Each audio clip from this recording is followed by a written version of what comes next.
Suman TV ప్రేక్షకులకు నమస్కారం. ఇప్పుడు మనం ప్రకాశం స్టేడియంలో ఉన్నాం. ఇక్కడ ఉండడానికి గల కారణం SCCL Singareni Collieries Company Limited స్థాపించి ఈనాటికి 135 సంవత్సరాలు పూర్తయిన సందర్భంగా ఆవిష్కరణ దినోత్సవం జరుగుతుంది. సో దానికి ఘనంగా ఏర్పాట్లు జరుగుతున్నాయి. చాలామంది గెస్ట్స్ వచ్చారు, చాలా కల్చరల్ యాక్టివిటీస్ అండ్ షోస్ కూడా ఉన్నాయి. సో పబ్లిక్ చాలామంది ఇంత చల్లటి వాతావరణంలో, ఇంత చల్లటి వెదర్లో కూడా పిల్లలతో, ఫ్యామిలీతో చాలామంది వచ్చారు. చాలా స్టాల్స్ కూడా ఉన్నాయి, ఫుడ్ స్టాల్స్ ఉన్నాయి. సో దీన్ని మనం కూడా వెళ్ళి చూసి ఎంజాయ్ చేస్తాం.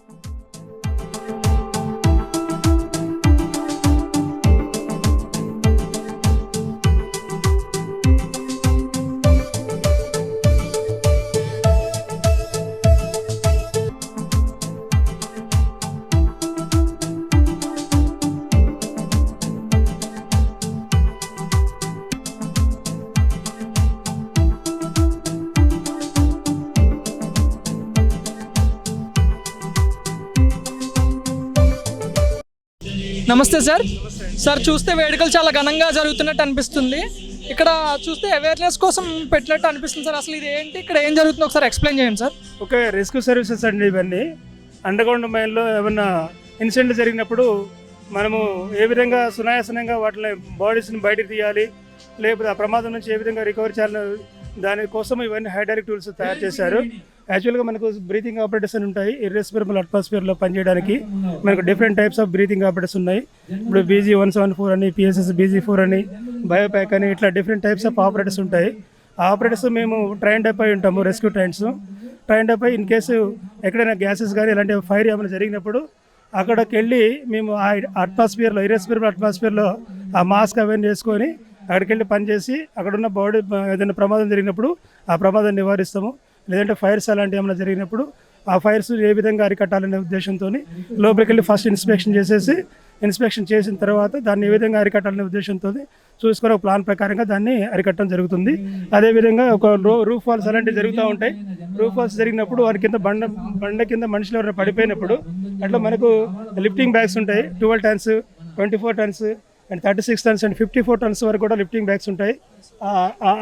బండ కింద మనకు 2 సెంటీమీటర్స్ గ్యాప్ దొరికితే సరిపోతుంది. ఆ గ్యాప్లో మనం ఇన్సర్ట్ చేసేసి ఆ బ్యాగ్స్ ఆ విధంగా లిఫ్ట్ చేస్తాం. దాన్ని లిఫ్ట్ చేసి దాని కింద ఉన్న మనిషిని తీయగలుగుతామండి. సార్, ఇప్పుడు ఒక్కొక్కసారి అంటే సేఫ్గా ఉండొచ్చు, లేదంటే ఇంజురీస్ అవ్వచ్చు కదా సార్. సో అప్పుడు అంటే ఫైర్ డిపార్ట్మెంట్తో పాటు హెల్త్ డిపార్ట్మెంట్తో కూడా మీరు కోఆర్డినేట్ అవుతారు సార్. అది ఎలా జరుగుతుంది సార్ ఆ టైంలో? ఓకే, అది లోపల ఏమన్నా ఇన్సిడెంట్ జరిగినప్పుడు దానికి ఒక కమిటీ ఉంటుందండి. పైన మేనేజరు, పైన వాళ్ళు GM సాయి వాళ్ళు అంతా ఫాలో చేస్తుంటారు. దాన్ని ఆ ప్రమాదాన్ని ఏ విధంగా రికవర్ చేయాలని చెప్పి చేస్తుంటారు. వాళ్ళ ఆదేశాల ప్రకారంగా మేము లోపలికి వెళ్ళేసి మా శాశక్తుల దాంట్లో ప్రయత్నం చేసి లోపల ఇన్ కేసు లోపల ఎక్కడైనా పర్సన్ ఉంటే మేము మా శాశక్తులు ప్రయత్నించి లోపల ఉన్న పర్సన్ని ఐడెంటిఫై చేసి అతన్ని మెల్లమెల్లగా ఒక్కొక్క పిల్లలు తీసుకుంటూ లోపల ఉన్న పర్సన్ రికవర్ చేయగలుగుతాం బ్రతికుంటే. ఒకవేళ బాడీ ఒకళ్ళు చనిపోతే మాత్రం అదే విధంగా బయటికి తీసుకురాగలుగుతాం. హెవీ లోడ్స్ అలాంటివి ఉన్నప్పుడు మాత్రము వాటిని మేము ఈ హైడ్రాలిక్స్ టూల్స్ ద్వారా ఆ లిఫ్టింగ్ ఉంటాయి, వాటి ద్వారా లిఫ్ట్ చేసి స్టోన్స్ని లిఫ్ట్ చేసి, లేదంటే బ్రేక్ చేసి మా దగ్గర హైడ్రాలిక్ కట్టర్స్ ఇవన్నీ ఉంటాయి. సా కట్టర్స్ కానీ కాంక్రీట్ కట్టర్స్ ఇలాంటివి ఉంటాయి. సో వాటి ద్వారా అవి కట్ చేసి అక్కడ ఉన్న బాడీస్ని రికవర్ చేయడం జరుగుతుంటుందండి. Flame safety lamp, FSL flame safety lamp, భక్తి రక్షణ దీపము అంటాం దీని తెలుగులో. దీన్ని మనం ఏం చేస్తామంటే లోపల గ్యాస్ ఉన్నది, ఆక్సిజన్ తగ్గుతున్నప్పుడు కానీ మీథేన్ ఉన్నప్పుడు ఈ లోపల ల్యాంప్ ఉంటుంది, అది బర్న్ అవుతూ ఉంటుంది అన్నమాట. ఆ బర్న్ అయిన దాన్ని బట్టి ఆ బర్న్ అవుతుందా, బర్న్ తగ్గుతుందా, దాన్ని బట్టి గ్యాస్ ఉన్నది లేని అని మనం చెప్పగలుగుతాం అనమాట. కానీ ఎంత పర్సెంటేజ్లో ఎంత ఉండదు అని చెప్పేసి అక్యురేట్గా చెప్పడం కొద్దిగా ఇబ్బందిగా అయితే ఉంటుంది. అందుకని చెప్పేసి దాని తర్వాత మనకి వేరే డిటెక్టర్ వచ్చింది. ఇది డ్రాగర్ మల్టీగ్యాస్ డిటెక్టర్ అంటాం. ఇది ట్యూబ్ టైప్ అనమాట. దీని లోపల మనం ట్యూబ్స్ పెడతాం. ట్యూబ్స్ పెడితే ఏ ట్యూబ్ పెడితే ఆ ట్యూబ్ గ్యాస్ చెప్తుంది అనమాట. దీన్ని ట్యూబ్ టైప్ డిటెక్టర్ అంటాం. డ్రాగర్ మల్టీగ్యాస్ ట్యూబ్ టైప్ డిటెక్టర్స్ ఇవి. దీని తర్వాత ఎనలాగ్ డిటెక్టర్స్ వచ్చినాయి మనకి. ఇది MSA D6 మిథనోమీటర్ అనమాట. ఇది మిథనోమీటర్. వన్ సైడ్ ప్రెస్ చేస్తేనేమో వోల్టేజ్ చూపిస్తుంది, అదర్ సైడ్ ప్రెస్ చేస్తేనేమో మీథేన్ టెస్ట్, అంటే మీథేన్ ఏ టెస్ట్లో ఎంత పర్సెంటేజ్లో చెప్తుంది అనమాట. ఇది 5% వరకు చూపిస్తుంది. 5% వరకు వస్తే కనుక 5% మన ఈ బ్యాటరీ టెస్ట్ చేసినప్పుడు 5% వరకు వస్తే బ్యాటరీ ఫుల్ ఉన్నప్పుడు, లేకపోతే కనుక తక్కువ ఉన్నట్టు 2 పాయింట్ అంటే మధ్యలో ఉండాలి. 2.5 కన్నా తక్కువ ఉన్నప్పుడు దీన్ని వాడొద్దు అనమాట. ఇది D6 మిత్రమీటర్. ఇది మీ ఎంఎస్ఏ కంపెనీ వాళ్ళది, మైండ్ సేఫ్టీ అప్లికెన్స్ అని చెప్పేసి ఉన్నది అనమాట. దీని తర్వాత మనకి ఏమొచ్చినాయి అంటే పోర్టబుల్ డిజిటల్ గ్యాస్ డిటెక్టర్స్ వచ్చాయి. అంటే ఇవి డ్రాగర్ 5600, ఇది డ్రాగర్ 5600. ఇది మల్టీ గ్యాస్ డిటెక్టర్. ఈ డిటెక్టర్ ఆన్ చేయగానే ఇది 6 సెన్సార్స్ ఉంటాయి ఎట్ టైం. మనం లోపల మైండ్లో 6 సెన్సార్స్ని ఎంత పర్సెంటేజ్ అని చెప్తుంది అనమాట. ఇది అంటే 6 సెన్సార్స్ దగ్గర మనము 5 సెన్సార్స్ వాడచ్చు. మన మన మన అవసరాన్ని బట్టి ఏ సెన్సార్స్ అన్ని ఆ సెన్సార్స్. ఇందులో CO2 ఉంటుంది, O2 ఉంటుంది, CH4 ఉంటుంది, H2S ఉంటుంది, CO ఉంటుంది. ఏ గ్యాసెస్ ఎంతెంత పర్సెంటేజ్లో ఉండే మనం చెప్తారు అన్నమాట. ఇది దాని ప్రకారం మనం ఫార్వర్డ్ అవ్వచ్చు అనమాట. అంటే మన పని ఇన్ కేస్ ఏమైనా గ్యాస్ ఉంటే కనుక మనము లోపల ఉన్న పర్సన్స్ని విత్డ్రా చేయడం కానీ మన పై ఆఫీషియల్స్ చెప్పడానికి ఉపయోగపడుతుంది అనమాట. ఇది మల్టీ గ్యాస్ డిటెక్టర్. ఇది అదే apparatus అనమాట. యాక్చువల్గా ఇది బ్రీతింగ్ apparatus అంటాం. మైండ్ లోపల ఇర్రెస్పెక్టబుల్ అట్మాస్ఫియర్ ఉన్నప్పుడు, గ్యాసెస్ ఉన్నప్పుడు మనము ఆ ఇర్రెస్పెక్టబుల్ జోన్లోకి మనకి ఇన్ఫర్మేషన్ వచ్చిన తర్వాత ఆ గ్యాస్ డీల్ చేయడానికి మనం ఒక టీం వెళ్ళిపోతాం, రెస్క్యూ టీం. 6 ఉంటాం. 6 ఈ apparatus వేసుకుని వెళ్తాం. ఇది ఓల్డ్ మోడల్ కొద్దిగా BG174 apparatus. దాని తర్వాత కొద్దిగా లేటెస్ట్గా వచ్చేసింది PSS VG4. ఇది PSS VG4 డ్రాగర్ కంపెనీ. డ్రాగర్ అనేది జర్మన్ కంపెనీ అనమాట. మనం ఇది లోపల ఒక సిలిండర్ ఉంటుంది. సిలిండర్ నుంచి ఆక్సిజన్ వస్తుంది మనకి. మనం ఇన్హేల్ చేసిన ఆక్సిజన్ని మళ్ళీ అందులో ఉన్న CO2 అబ్జర్వ్ చేయడానికి CO2 అబ్జర్వ్మెంట్ అనేది కెమికల్ ఉంటుంది. CO2 అబ్జర్వ్మెంట్ కెమికల్ మనం వదిలిన CO2 తీసుకుని అబ్జర్వ్ చేసుకుని మళ్ళీ రిమైనింగ్ మన ఆక్సిజన్ ఇస్తుంది. అట్లా ఆక్సిజన్ రీసర్క్యులేట్ అవుతూ ఉంటుంది. అట్లా రీసర్క్యులేట్ అయిన ఆక్సిజన్ తోటి మనం ఒక 4 hours డ్యూరేషన్ మనం వర్క్ చేయగలుగుతాం. ఈ apparatus తీసుకుని మనం లోపల గ్యాసెస్ ఉంటే గ్యాసెస్ డీల్ చేయగలుగుతాం. ఏమైనా పర్సన్ ఇన్వాల్వ్ అయితే పర్సన్ని సర్వైవ్ చేయడానికి మనం వర్క్ చేయగలుగుతాం. ఈ apparatus తీసుకుని మనం వర్క్ చేయొచ్చు. మన వేరే పర్సన్ని సేఫ్గా బయట తీసుకెళ్తాం అనమాట. మనం అది మనకు మాత్రమే వాడతాం. వేరే ఇది బయోపాక్ 240R అని చెప్పేసి బయోబరెంట్ కంపెనీ. సేమ్ బ్రీతింగ్ apparatus కానీ ఇది వేరే కంపెనీ అనమాట.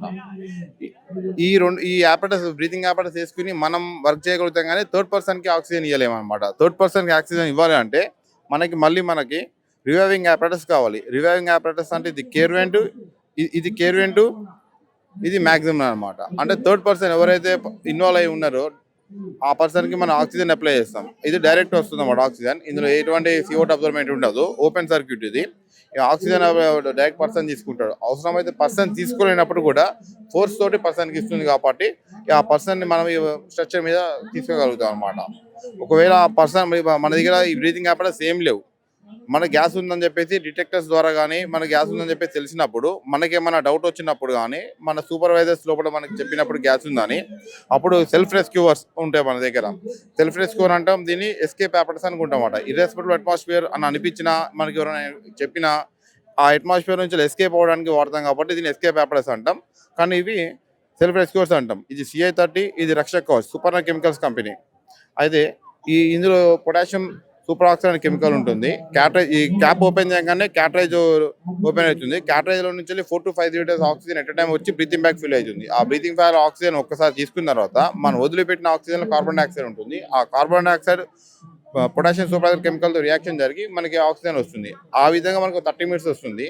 ఆ 30 minutes డ్యూరేషన్లో మనం ఆ అట్మాస్ఫియర్ నుంచి వెళ్ళి మన డేంజర్ జోన్ నుంచి సేఫ్ జోన్కి ఎస్కేప్ అవ్వాలన్నమాట. అందుకని చెప్పేసి దీన్ని ఎస్కేప్ apparatus అంటాం అనమాట.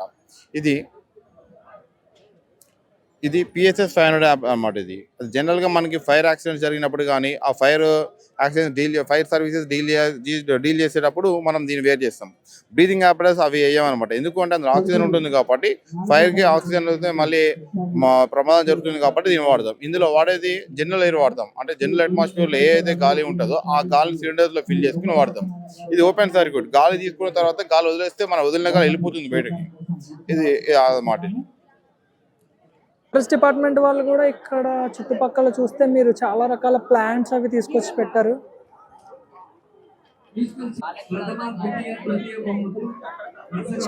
చాలా రకాల మెడిసినల్ ప్లాంట్స్ ఇక్కడ ఉన్నాయి. ఫారెస్ట్ డిపార్ట్మెంట్ వాళ్ళు తీసుకొచ్చి పెట్టారు ఈ మెడిసినల్ ప్లాంట్స్ అన్ని.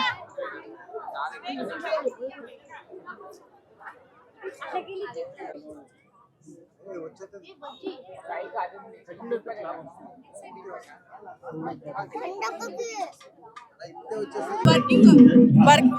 open cast mine. This is open cast mine. Flying slash అనేది కంప్రెస్ చేసేసి దీంట్లో వచ్చిన సాయిల్ ని అలా డంప్స్ లాగా ఒక్కొక్క స్టెప్ బై స్టెప్ వేసేసి పైన పంప్ స్టోరేజ్ లాగా ఒక ట్యాంక్ అనేది క్రియేట్ చేస్తారు.